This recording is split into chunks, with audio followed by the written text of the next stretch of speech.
Tinawag naman ni Prior General of Augustinians Father Alejandro Moral Anton si Pope Leo XIV bilang isang regalo sa simbahang Katolika. Napili si Pope Leo bilang sumunod nga na pinakamataas na leader ng Catholic Church at pumalit naman sa napayapang si Pope Francis kasunod ng ilang serye ng butuhan sa Papal Conclave.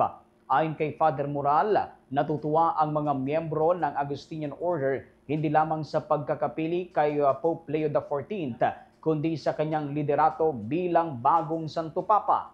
Nais-anya nilang maging isang servant si Pope Leo XIV para sa bawat isa. Pinuri rin ni Father Moral ang bagong Santo Papa at tinukoy niya ito bilang isang balanced and very spiritual at malapit sa bawat isa. Malanya ni Pope Leo XIV ang bawat isa, mapamahirap man o mayaman. Si Father Moral ay isa sa mga malapit na kaibigan ni Pope Leo. Ang unang mensahe ng bagong Santo Papa niya ukol sa hustisya at kapayapaan at pagiging tulay para sa bawat isa ay nagpapakita sa kung ano ang dapat mangyari sa mga susunod na araw sa ilalim ng kanyang pamumuno.